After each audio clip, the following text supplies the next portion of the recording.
नमस्कार, मैं Manoj Saini. And impact में आपका स्वागत है। लिस्ट तैयार, मोहर का इंतजार। भारतीय जनता पार्टी प्रदेश संगठन ने अपनी कार्य समिति घोषित कर दी, लेकिन कार्य समिति के बाद अब जिला कार्यकारिणी का इंतजार है और जिलों में जल्द नियुक्ति होने वाली। लेकिन जल्द जिलों में नियुक्ति के साथ ही जिला अध्यक्ष पहले ही चुन लिए गए थे, लेकिन वहां की टीम तैयार होना है क्योंकि आने वाले दिनों में नगरीय निकाय के चुनाव होना है।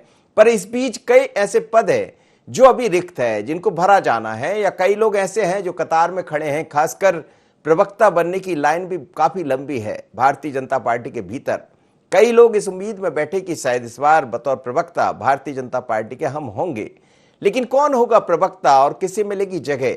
लेकिन कई ऐसे और भी पद है संगठन में जिनको भरा जाना लगभग तय हो चुका है और ऐसा कहा जा रहा है कि जल्दी अलग अलग सूचियां दिखाई देगी भारतीय जनता पार्टी की। वजह यह बताई जा रही है कि कुछ दिन पहले मीटिंग भी हुई और तय किया गया कि अब संगठन की जल्दी से विस्तार किया जाए।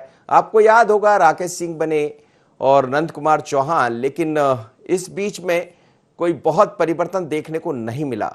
पर अब भारतीय जनता पार्टी की कमान युवा पीढ़ी यानी बीडी शर्मा जी के हाथ में है और वो चाहते हैं कि जल्द एक समिति घोषित हो जाए। इस बीच में ज्योतिरादित्य सिंधिया भी यहां पहुंचे, उनके हाथ में कुछ फाइलें भी देखी गई और ये कहा जा रहा था कि जिनको संगठन में अभी जगह नहीं मिल पाई वो कुछ और जगह अपने लोगों को एडजस्ट कराना चाहते हैं। और लगातार उनकी मेल मुलाकातें भी चली, लेकिन इस मेल मुलाकात के बीच में अब ये भी कहा जा रहा है कि सूची जल्द सामने होगी।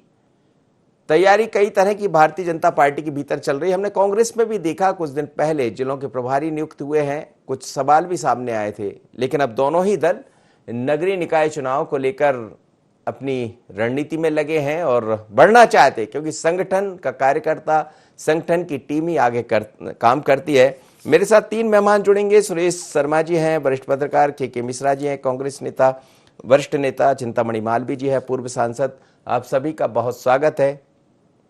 के मिश्रा जी मेरे साथ जुड़ गए, हालांकि बात भारतीय जनता पार्टी की, और चिंतामणि मालवीय जी भी जुड़ गए हैं। तो सबसे पहले चिंतामणि मालवीय जी से बात कर लेता हूं। चिंतामणि जी, हम देख रहे हैं कि अभी कुछ दिन पहले कार्य समिति की घोषणा हुई। हालांकि सवाल जवाब चलते रहते हैं कि किसको कहां जगह मिली, ये पार्टी का नेतृत्व तय करता है। लेकिन क्या जिलों में जो कार्यकारिणी घोषित होना है, जिलों की जो समितियां बनना है, अभी तक नहीं बन पाई है। और ये भी कहा जा रहा है कई लोग ऐसे हैं जो प्रवक्ता या अन्य पदों की लाइन में है। तो कब तक देखा जाए? चर्चा ये भी है कि सूची तैयार है, बस मोहर लगना बाकी है। देखिए, बहुत जल्दी हो जाना है। पर्याप्त जो विचार विमर्श है वो लगभग हो चुका है, क्योंकि हमारे यहाँ विचार विमर्श से ही जो है निर्णय होते हैं। तो लगभग हर प्रकार का विचार विमर्श हो चुका है। अब जल्दी कुछ और शेष रहता है, क्योंकि ये बड़ी कठिन प्रक्रिया होती है। तमाम कार्यकर्ताओं की योग्यता का चयन भी, फिर अपेक्षाएं भी, और सभी तरह का समीकरण भी इसमें साधना होता है जी। इसलिए ये टाइम टेकिंग जॉब है, लेकिन पार्टी ने इसको लगभग कर लिया है और जल्दी घोषणा हो जाएगी। अब समय किसी चीज का निर्धारित नहीं हुआ जा सकता, क्योंकि 50 जिले हैं और 50 जिले में यदि करने जाएंगे विचार विमर्श भी, तो एक जिले में अगर 2 घंटे भी हुए तो समझिए कि समय लगता है। इसलिए समय का कोई निर्धारण नहीं हो सकता, लेकिन हाँ, जल्दी ही संगठन इसको करने वाला है जी। लेकिन एक दूसरा परिवार भी आपके साथ जुड़ा। मैं ये वो नहीं कहूंगा कि वो समर्थित है या किसके समर्थन में आए हैं, पर है तो सब भारतीय जनता पार्टी के। एकदम से एक बड़ी संख्या ज्योतिरादित्य सिंधिया जी के साथ भी आपकी जुड़ी, तो ये भी एक चैलेंज होगा आप लोग के सामने। नहीं, ये कोई चैलेंज जैसी बात नहीं है। लोग विचारधारा के साथ पार्टी के नेतृत्व को पसंद करते हुए, पार्टी की कार्यप्रणाली को पसंद करते हुए आए हैं। ये ठीक है कि कारण कुछ और बने हो या उस समय राजनीतिक परिस्थितियां कुछ और बनी हो, लेकिन जो आए हैं वो कार्यकर्ता बन के आए। और स्वयं ज्योतिरादित्य सिंधिया जी ने बोल दिया है कि भाई मैं कार्यकर्ता के तौर पे काम करता हूँ और यहाँ तो कोई किसी का धड़ा नहीं है, सब कार्यकर्ता है। तो कार्यकर्ताओं में से चयन है वो इसका या उसका नहीं है। जी जी। के मिश्रा जी, कई सवाल कांग्रेस की तरफ से अभी इस बीच में उठाए गए कार्य समिति को लेकर, क्योंकि चर्चाएं भी बहुत तरह की है, कहां किसको जगह मिल गई। लेकिन अब भारतीय जनता पार्टी जिलों की सूची और उस पर भी ध्यान दे रही, प्रवक्ताओं की एक लंबी लाइन है। आपके यहाँ भी कुछ परिवर्तन देखने को मिलेगा क्या? मनोज जी, देखिएगा, भारतीय जनता पार्टी में संगठनात्मक परिवर्तन क्या हो जी, उसमें कांग्रेस पार्टी का कोई सीधा सरोकार नहीं है। ठीक बात। वो उनका संवैधानिक और नैतिक अधिकार है, उससे हमें कोई गुरेज नहीं है। मगर मैं अपनी बात की शुरुआत, कैलाश चावला जी ने भी 2 दिन पहले अपने FB वॉल पर लिखा है, उससे करना चाहूंगा। और उन्होंने लिखा है कि पावस देख रहीम मन, पावस देख रहीम मन, कोयल साधे मौन, अब दादूर वक्ता भय हमको पूछे कौन। यह टिप्पणी जो है जी जी कैलाश चावला जी की, मैं सोचता हूं कि भारतीय जनता पार्टी के उन तपोनिष्ठ नेताओं और कार्यकर्ताओं का दर्द है जो कुछ दिनों पहले सिद्धांत विहीन गठबंधन के बाद, अपने बिकने के बाद घुसपैठियों की तौर पर भारतीय जनता पार्टी में शामिल हुए हैं। मेरे भी कई भारतीय जनता पार्टी के मित्र हैं, नेता हैं, पूर्व मंत्री रहे हैं, मौजूदा मंत्री भी मेरे मित्र हो सकते हैं। उनका दर्द जो अनऑफिशियली हम लोगों के बीच बयां होता है, जो नहीं होना चाहिए, क्योंकि वैचारिक तौर पर हम लोग कहीं फिट नहीं बैठते हैं। अभी चिंतामणि मालवीय जी विद्वान हैं, प्रोफेसर हैं, उन्होंने कहा कि विचारधारा के आधार पर उन लोगों ने हमारी पार्टी को ज्वाइन किया है जी। चिंतामणि जी, अफसोस मुझे इस बात का है कि आप जैसा विद्वान व्यक्ति यदि यह कहे कि विचारधारा के आधार पर उन्होंने आपके वहां घुसपैठ किया या प्रवेश लिया, तो मुझे आश्चर्य होता है। कल तक जो मेरे साथ बैठकर प्रदेश कांग्रेस दफ्तर में उस डैश पर बैठकर गोलवलकर को, सावरकर को, शिवराज सिंह जी को, नरेंद्र मोदी जी को, अमित शाह जी को भद्दे भद्दे शब्द बोलते थे, आज एकाएक उनका हृदय परिवर्तन कैसे हो जाएगा?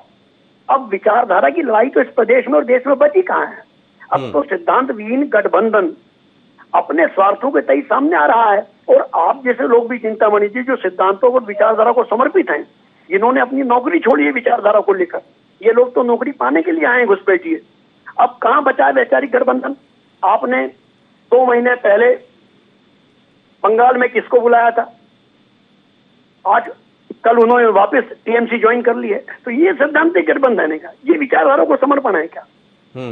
मुकुल राय जी ने क्या करा उसके निर्देश के बाद भी यदि भारतीय जनता पार्टी नहीं समझती है, तो मैं सोचता हूँ कि भारतीय जनता पार्टी आज भले अपने आप को कंफर्टेबल महसूस कर रही हो, मगर कल गर्त में और पतन उसका सुनिश्चित है। चलिए सुरेश शर्मा जी, खैर ये कांग्रेस के मिश्रा जी ने एक आकलन किया होगा, उसके आधार पर वो बात कर रहे होंगे, लेकिन क्या आपको लग रहा है कि अब जो कार्यकारिणी, जो कार्य समिति रुकी थी, उसकी सूचना तो हो गई, घोषणा भी हो गई, उसके बाद कई तरह के ऐसे नाम उसमें दिखाई दिए जिन पर सवाल भी खड़े हो गए, लेकिन जो बाकी चीजें बची है, क्या अब जल्द करना होगा भारतीय जनता पार्टी को? क्योंकि आने वाले दिनों में देर सवेर नगरीय निकाय भी है, उपचुनाव भी है, और अब इन चीजों की जरूरत भी पड़ेगी। देखिए, मुझे लगता है कि प्रवक्ताओं की जो घोषणा शेष है वो भी कार्य समिति के साथ कर देने में कोई बुराई नहीं थी जी। लेकिन चिंतामणि मालवीय जी यदि कह रहे हैं कि प्रवक्ताओं के बनाने के लिए भी बैठकर जिलेवार मंथन करना पड़ रहा है, तो मुझे लगता है कि नेतृत्व थोड़ा सा चिंता देने वाला है, क्योंकि जिस नेतृत्व को प्रवक्ताओं की लिस्ट बनाने के लिए बैठके और मंथन करना पड़े, तो उसकी सर्व स्वीकार्यता पर सवाल उठता है।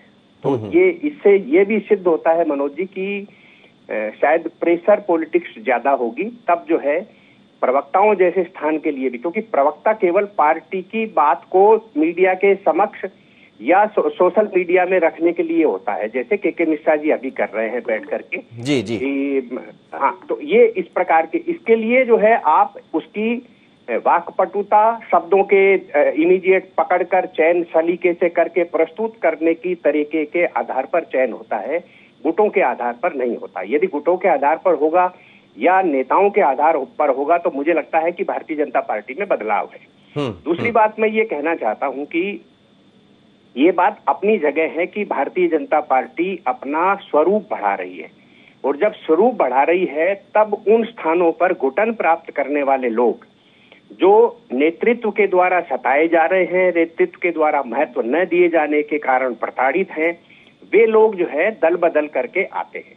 यदि दल बदल करके आने वाला व्यक्ति विचारधारा के अनुरूप काम करने की स्थिति में आ जाता है तो वो घी, दूध और शक्कर की तरह समाविष्ट होता है। जैसे मैंने कल भी आपके चैनल पर बोला था कि सिंधिया जी जो है वो दूध में शक्कर के रूप में मिल रहे हैं, लेकिन राकेश चौधरी जी आए थे, राकेश चौधरी जी ने मिलने का प्रयास नहीं किया, इसलिए वापस उन्हें जाना पड़ा।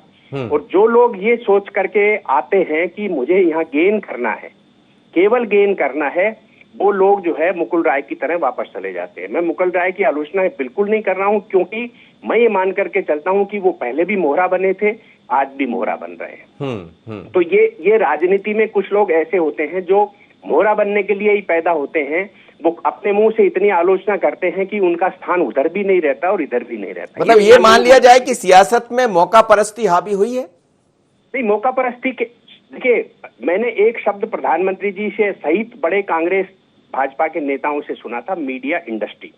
कभी भी मीडिया इंडस्ट्री नहीं रहा, लेकिन मैंने कल अपने कॉलम में लिखा है पॉलिटिकल इंडस्ट्री ऐसी हो गई है जहां केवल धन कमाने के लिए लोग आते हैं। आप उसको अब ये नहीं कह सकते कि राजनीति सेवा के लिए आती है। माननीय कमलनाथ जी ने तो अपने प्रोफेशन में ही, व्यवसाय के अंदर ही जो है राजनीति लिखा हुआ है। तो ये जो चीजें हैं, ये अब ये स्पष्ट हो गया है कि देश में राजनीति भी एक प्रोफेशन हो गया है। और जैसे पत्रकारिता को प्रोफेशन सिद्ध करने की कोशिश पिछले कुछ वर्षों से हो रही थी, वैसी की वैसी अब राजनीति भी प्रोफेशन हो गई। और उस प्रोफेशन के आधार पर लोग केवल कमाने के लिए आते हैं जी। कोई समाज सेवा का मामला नहीं है। यदि समाज सेवा का मामला होता तो रेमडेसिविर के मामले में आंदोलन नहीं होते, व्यवस्था कराई जाती। ठीक बात। कोई समाज सेवा का, केवल समाज सेवा का नाटक है जो राजनेता अपने चमड़ी बचाने के लिए कहता है। चलिए, आप, मुझे लग रहा है ये चर्चा बड़ी विस्तृत हो गई और अच्छी भी है कि इसमें ये चीज भी तलाशना पड़ेगा कि क्या पॉलिटिक्स एक इंडस्ट्री हो गई है। जी चिंतामणि मालवीय जी, यदि प्रवक्ता के लिए भी बैठ के चल रही है और सोचना पड़े, विचारणी करना पड़े, यानी पार्टी के भीतर भी सब कुछ ठीक नहीं है, वजह जो भी रही हो। मेरे पूर्व वक्ता ने उनके सवालों में ही जवाब थे। उन्होंने स्वयं कहा कि भाई इसमें बड़ा विचार विमर्श की आवश्यकता होती है। कौन अच्छा बोल पाएगा, किसका पर्याप्त अध्ययन है, कौन विषय की जानकारी रखता है, किसकी विचार में निष्ठा है और किस तरह। तो इसलिए वो चयन उसी लाइन पर है। ये कयास लगाए जा सकते हैं कि ये केवल गुटों को साधने की कोशिश है, ये कयास है, ये अनुमान है। लेकिन वस्तुतः जो विचार विमर्श है वो इस बात पर है कि कौन ज्यादा योग्य होगा, कौन ज्यादा अनुकूल होगा। जहां तक हमारे आदरणीय कांग्रेस प्रवक्ता जी का कहना था, मैं उनका बड़ा सम्मान करता हूं। बड़ी स्कॉलरली बात उन्होंने कही, विचारधारा की बात कही। वो बहुत अच्छे प्रवक्ता है और बहुत अच्छे नेता हैं। लेकिन उन्होंने जो कहा, एक बात भूल गई कि कांग्रेस के पास विचारधारा नाम की कोई चीज नहीं है और इसलिए इसे विचारधारा का संघर्ष नाम न दें। वहां थे तो राजनीति के लिए थे, क्योंकि कांग्रेस के पास कोई विचारधारा नहीं है, न होती है, न थी। यहाँ आए हैं तो संभवतः जुड़ के आए और पार्टी उनका परीक्षण करेगी, उन्हें काम करने का अवसर दे रही है। अगर वो काम में फिट होते हैं, अगर वो पार्टी की अपेक्षा के अनुरूप काम करते हैं तो आगे स्थान पाएंगे। लेकिन हमारे पास आए हैं तो हमारा दायित्व है कि उन्हें हम उचित स्थान दें। जी जी बिल्कुल। के मिश्रा जी, आपकी बात का जवाब भी दिया है चिंतामणि मालवीय जी ने, लेकिन क्या राजनीति एक इंडस्ट्री हो गई? देखिए, सबसे पहले मैं सुरेश शर्मा जी जो बेबाक कलम के बड़े हस्ताक्षर है उन्हें धन्यवाद देना चाहूंगा कि उन्होंने दो शब्द बहुत महत्वपूर्ण कहे हैं कि भारतीय जनता पार्टी इन दिनों अपना स्वरूप बढ़ा रही है, नंबर एक। और दूसरा शब्द जो उन्होंने कहा है कि पॉलिटिकल इंडस्ट्री हो चुकी है। हेलो जी जी जी, कहिए। आप सुने? हाँ जी हाँ, आवाज आ रही। बहुत अच्छी बात सुरेश जी ने कही है कि निश्चित तौर पर स्वरूप बढ़ाने के चक्कर में भारतीय जनता पार्टी कुरूप होती जा रही है। क्योंकि चिंतामणि जी ने कहा कि कांग्रेस पार्टी एक विचारधारा नहीं है। मैं क्षमा चाहूंगा चिंतामणि जी, कांग्रेस पार्टी एक संगठन नहीं है। कांग्रेस पार्टी एक विचारधारा और एक आंदोलन है जिसमें मुझ जैसे कार्यकर्ता है, यदि कांग्रेस पार्टी मुझे ज्वाइन करनी होती तो मैं कांग्रेस पार्टी ज्वाइन नहीं करता। कांग्रेस पार्टी एक विचारधारा और आंदोलन है, इसलिए मैं उसका एक अदना सा कार्य करता हूँ। और जहां तक सुरेश शर्मा जी ने कहा कि राजनीति पॉलिटिकल सर मैं यहाँ थोड़ा सा इंटरप्ट आपको कर रहा था कि आपने कहा कि एक विचारधारा है, तो क्या विचारधारा कमजोर पड़ी है जो कांग्रेस को छोड़कर लोग दूसरी तरफ जा रहे हैं, या वो विचारधारा में इतनी जल्दी नहीं ढल पाए? क्योंकि बरसों बरस तो वो रहे, बावजूद इसके यदि उस विचारधारा में नहीं ढल पाए तो गड़बड़ कहाँ हो रही? देखिए, उसी का उत्तर तो आदरणीय सुरेश जी ने दिया है कि पॉलिटिकल इंडस्ट्री हो गई है। अब यहाँ विचारधारा को स्थान नहीं है। अब मुझे गिविंग टेक चाहिए कि मुझे कल क्या मिल रहा है, मुझे अपने जमीनों के धंधों को कैसे बचाना है, मैं यदि माफिया हूं तो मुझे अपने को धंधों को कैसे बचाना है। तो अब तो फिर सीमित परिवार हो गया है, अन्यथा पुराने परिवार जब बड़े होते थे तो होशियार लोग एक को भाजपा में कर देते थे, एक को जनसंघ में कर देते थे, एक को हिंदू महासभा में, एक को कांग्रेस में। तो जब इंडस्ट्री पॉलिटिकल इंडस्ट्री से जमे हुए लोग अपनी कोटे बिछाकर विचारधारा को मारने के लिए राजनीति में प्रवेश करते हैं और उनके टुकड़ों को या उनके टुकड़ों से पलने के लिए सो कॉल्ड बड़े लीडर यदि उन्हें अपनी आत्मा बना लेते हैं उस पार्टी की, तो पार्टी में गड़बड़ होती है। मैं खुद कह रहा हूं कि आज हमने उन पहचानों से दूर हो गए हैं जो धंधा करने के लिए राजनीति में आए हैं। कल लक्ष्मण सिंह जी ने जो कहा था कि गुना के माफियाओं पर कार्रवाई हो, तब भी जुबान से कह रहे थे, मैंने शायद अपने ही चैनल पर या किसी चैनल में कहा था कि मैं लक्ष्मण सिंह जी की बात का समर्थन करता हूं कि जो माफिया राजनीतिक आधार पर घुसपैठ करते हैं उन्हें हम जूते की नोक पर रखे, सर की टोपी ना बनाए। लेकिन ये संभव हो पाएगा क्या? क्यों नहीं होगा? वक्त, परिस्थितियां, काल सबको ठीक करते हैं। मैं भी दुरुस्त होऊंगा। और आज जो भारतीय जनता पार्टी आपकी दुरुस्तगी की तो जरूरत नहीं है, क्योंकि आपका समर्पण तो हमने देखा है, बशर्ते कि सब आप जैसे हो जाए। नहीं, देखिएगा, मैं वही कह रहा हूँ कि नेतृत्व को इस बारे में, चाहे वो मेरी पार्टी को, मैं तो दृढ़ता से कहूंगा ना कि हमारे नेतृत्व को सोचना होगा कि कौन अनुकंपा नियुक्ति पर आकर राजनीतिक स्वार्थ राजनीति में अर्जित कर रहे हैं, कौन लोग माफिया हैं, कौन लोग मुनाफाखोर हैं, कौन लोग धंधेबाजी करने आए हैं। उन्हें हमें जूते की नोक पर रखना होगा, टोपी नहीं बनाना। सुरेश शर्मा जी, ये सब संभव है कि जूते की नोक? बड़ी बात कह रहे हैं के मिश्रा जी, कहते रहते हैं ये सब, क्योंकि उनका काम करने का तरीका एक अलग रहा। लेकिन आपने दो इंडस्ट्री की बात कर दी, एक मीडिया इंडस्ट्री, एक पॉलिटिक्स राजनीति की इंडस्ट्री। सवाल यही है कि ये इंडस्ट्री आखिर चलती रहेंगी या इसमें कोई सुधार होगा? मनोज जी, मैं के मिश्रा जी का बहुत सम्मान करता हूं और व्यक्तिगत सम्मान के साथ जो उनके शब्दों का चयन है और उसको जिस दबाव या लहजे से कहते हैं, वो मुझे लगता है कि अन्य प्रवक्ताओं को उनसे सीखना चाहिए। तो मैं एक चीज यहाँ कह करके, देखिए, राजगढ़ जिले में माफिया यदि पनपता है तो वो भारतीय जनता पार्टी के, कम्युनिस्ट पार्टी के या क्षेत्रीय नेताओं के दम पर नहीं पनप सकता। राजगढ़ में कोई व्यक्ति पनपेगा, उसका तात्पर्य यही है कि वो उस महल से ही संरक्षण पाकर के पनपेगा। इसलिए जूती की नोक पर रखने की बात कहने के पीछे के आशय को मैं समझ सकता हूं, एक बात। दूसरी बात यह है कि मैं के मिश्रा जी से शायद आज पहली बार अपने आप को डिफर कर रहा हूं कि कांग्रेस विचारधारा है। कांग्रेस विचारधारा नहीं, कांग्रेस का मतलब आंदोलन था। इसलिए विचारधारा तो बाद में इसकी ऐसी बदली थी 90 तक, यानी श्रीमती इंदिरा गांधी जी जब 90 में जो उनका एक प्रकार का सुधार कार्यक्रम चला था, उसके बाद कांग्रेस विचारधारा नाम की कोई चीज नहीं रही। कांग्रेस केवल एक परिवार हो गया, उस परिवार के बाहर। क्या आप देखिए, विचार करिए कि सर्वधर्म समभाव की मानसिकता कांग्रेस का मूल मंत्र था। आज वो है? आज यदि ऐसा होता तो पश्चिमी बंगाल में मुस्लिम बहुल 120 सीटें केवल भाजपा को हराने के लिए कांग्रेस और वामपंथी दल जो है वो तृणमूल के सामने समर्पित नहीं करते। इसलिए विचारधारा नाम की कोई चीज नहीं बची। दूसरी बात यह है कि जो लोग कांग्रेस छोड़ करके जा रहे हैं वो ये मान करके चल रहे हैं कि कांग्रेस भविष्य में भी विचारधारा को स्वीकार करने की बात नहीं करती। शशि थरूर की बात करें या के मिश्रा जी की भी बात करें, ये सब लोग भाजपा की विचारधारा की बात करते हैं। मैंने कल भी अपने कॉलम में लिखा था कि विचारधारा और वोट प्राप्त करना वो दो अलग अलग चीजें हैं। आप वोट प्राप्त करने की बातों को विचारधारा का क्षरण या विचारधारा का उन्नयन बताते हैं। ये आपकी अपनी पॉलिटिकल व्यवस्थाओं के हिसाब से है। जो आपका बौद्धिक स्तर है उसके आधार पर आप ये विश्लेषण नहीं कर सकते। इसलिए यदि आप इन चीजों को देखेंगे तो मुझे ये लगता है कि इस देश में केवल एक ही राजनीतिक पार्टी है और वो भाजपा, जिसके विचारधारा का डंडा राष्ट्रीय स्वयंसेवक संघ नागपुर से लेकर के चलता है। कम्युनिस्ट पार्टी विचारधारा के नाम पर दूसरी सशक्त पार्टी हुआ करती थी, या मैं ये भी कह सकता हूं कि एक जमाने में कम्युनिस्ट पार्टी सर्वाधिक सशक्त विचारधारा की दृढ़। लेकिन मैं वापस लौटता हूं अपने मूल मुद्दे पर। जो विचारधारा की आप बात कर रहे हैं, आपने कहा कि संघ का एक डंडा वहां से चलता है, तो क्या अभी वो थोड़ा कमजोर दिखाई दे रहा है जो इतना इंतजार करना पड़ रहा है?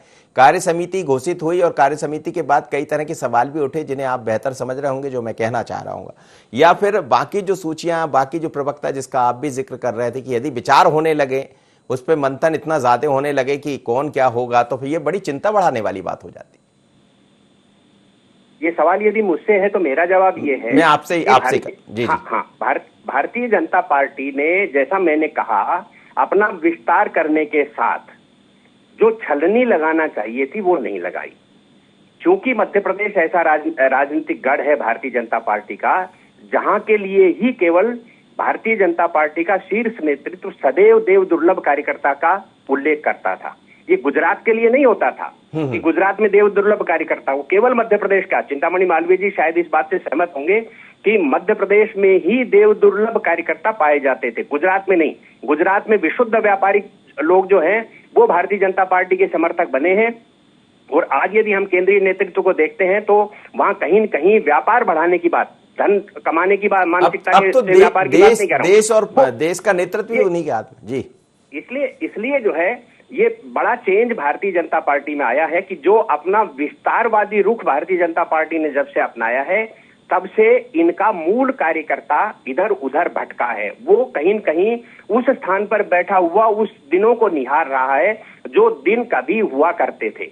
क्योंकि मैंने देखा है कि जनसंघ को बनाने से लगाकर भारतीय जनता पार्टी को उच्च स्थान पर पहुंचाने वाली 3-3 पीढ़ियां देने वाले परिवार जो है आज भाजपा के कार्यालय में चक्कर काट करके वापस आ जाते हैं, उनको उनकी तरफ देखने वाला नहीं है। जब इस विषय पर मैंने एक बार कैलाश सारंग जी, स्वर्गीय कैलाश सारंग जी से चर्चा की तो उन्होंने कहा कि सुरेश, भारतीय जनता पार्टी का नेतृत्व और जो अंदर बैठे कार्यालय में बैठे लोग प्रोफेशनल हो गए हैं, तुम लोग भी प्रोफेशनल हो जाओ, उसमें क्या दिक्कत है। चलिए ठीक है, ये बड़ी बातें गंभीर है क्योंकि आज चर्चा ही इसी अनुरूप निकली है, तो मैंने ये सब बातें जी बिल्कुल।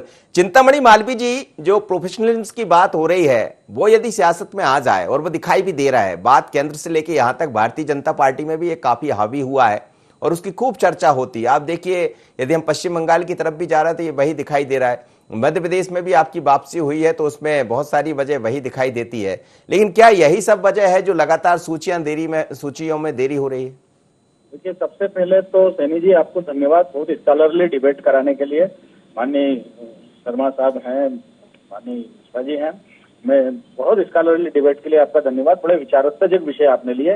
लेकिन यहाँ मैं बताना चाहता हूँ आदरणीय सुरेश जी को कि जब भी हम मात्रा बढ़ाते हैं तो गुण प्रभावित होता है, जब भी हम क्वांटिटी बढ़ाएंगे तो क्वालिटी प्रभावित होगी। लेकिन इसका मतलब नहीं, हमारे जो अपनी आंतरिक ताकत है, हमारी जो सांगठनिक क्षमता, हमारी जो विचारधारा है, हमारे जो सांगठनिक व्यवस्था है, वो उस गुणवत्ता को वापस संभाल लेगी। अगर कहीं ऐसा लगता है कि कहीं थोड़ा सा डाइल्यूट हुई है तो ऐसा नहीं है, विस्तार के लिए ये सब चीजें आवश्यक होती है, कुछ समय की बात है। और अगर हम केवल कुछ ही लोग रहेंगे तो हम तो सरकार नहीं चला सकते, और विचार के लिए सरकार जरूरी होती है। इसलिए स्वाभाविक रूप से हमें अपना विस्तार करना है तो बहुत सारे ऐसे लोगों को लेना होगा जो हमारी पार्टी के विस्तार में सहायक हो। उसके बाद हम अपने अनुरूप उनको ढालेंगे। ये एक स्वाभाविक प्रक्रिया और हम इस प्रक्रिया पे सतत चल रहे हैं, सतत चलेंगे। जी के मिश्रा जी, चलिए बिल्कुल साफ कर दिया चिंतामणि मालवीय जी ने कि हम जिस विचारधारा को तो आगे बढ़ाते हैं, लेकिन यदि हमें अपना विस्तार करना है तो कुछ चीजें हमें बदलना पड़ेगी, और बदली भी है भारतीय जनता पार्टी ने। लेकिन जिस विचारधारा की बात आप कर रहे थे, कांग्रेस एक आंदोलन रहा करती थी, आंदोलन है, हम मानते हैं, लेकिन सवाल यही है कि यदि विचारधारा और जिस तरह से चिंतामणि मालवीय जी कह रहे हैं विस्तार, दो अलग अलग चीजें हैं, पर विस्तार की तरफ बीजेपी बढ़ती रही और कांग्रेस यदि कहती है कि हम विचारधारा पर चल रहे हैं और कांग्रेस इस तरह कम होती रही, तो ये आने वाले दिन चिंता का विषय हो जाएंगे आप लोग। नहीं, मनोज जी देखिएगा, चिंतामणि जी ने भी मौजूदा हालातों को बहुत अच्छी ढंग से व्याख्या की है, मगर मैं निश्चित तौर पर कहना चाहूंगा कि भविष्य के लिए हम अतीत को देखकर या मौजूदा वर्तमान को देखकर राजनीति गढ़ने की कोशिश करेंगे तो हमारा भविष्य चौपट हो जाएगा, चाहे वो भारतीय जनता पार्टी हो या कांग्रेस हो। व्यावसायिकता भारतीय राजनीति में या मध्य प्रदेश में विचारों से इतनी हावी हो गई है कि जब मुझ जैसे छोटे कार्यकर्ता ने जनसंघ के वक्त से राजनीतिक होंठ संभाला है, मैंने जनसंघ, जब दीपक चुनाव चिन्ह था भारतीय जनसंघ का, तब से मैं राजनीतिक सोच अपनी कुछ अंशों में रखने लगा था। तब से मैं देख रहा हूं, और आज का परिदृश्य जब मैं देख रहा हूं उसमें मैं मेरी पार्टी को भी शामिल करता हूं कि जब विचारधारा को समर्पित या हमारे संस्थापकों को, चाहे वो कांग्रेस के हों या भाजपा के हों, जब उनका अंत प्रोफेशनलिज्म कितना हावी है कि पूरा देश, चाहे वो भाजपा या कांग्रेस, जो भी राजनीतिक कार्यकर्ता कुशाभाऊ ठाकरे जी के नाम से वंचित नहीं है, वो एक हाइट का नाम है। जब उनके परिवार की लोगों की मौतें, दो लोगों की मौतें, उनके भतीजों की मौतें, यदि कोरोना काल में इंजेक्शन के अभाव में और चिकित्सा की सुविधाओं के अभाव में होती है, तो मुझे अफसोस होता है कि हम लोग कितने व्यावसायिक हो गए हैं। चलिए सर, बहुत बहुत धन्यवाद आप सभी मेहमानों का मेरे साथ जुड़े। लेकिन दरअसल विचार ये था, बात ये थी कि भारतीय जनता पार्टी की सूची तैयार हो गई है, कार्य समिति की सूची हम सबके सामने आई और उसके बाद फिर चर्चा चल पड़ी जिलों की, प्रवक्ताओं की। तो अब ऐसा कहा जा रहा सूची तैयार हो गई, लेकिन बार बार विचार करना, क्या भारतीय जनता पार्टी अपने विचारों से भी बदल रही है? जिस विचार की बात को सवाल ठाकरे किया करते थे, जिस विचार की बात लगातार भारतीय जनता पार्टी के भीतर होती रही है, तो क्या व्यावसायिकता इतनी हावी हो गई है कि सूची में देरी हो रही? खैर, वजह जो भी हो, लेकिन कहा तो यही जा रहा है कि लिस्ट तैयार है, बस मोहर का इंतजार है। पर कितना नजर रहेगी इस पर? मुझे दीजिए इजाजत, बने रहिए IND 24 पर।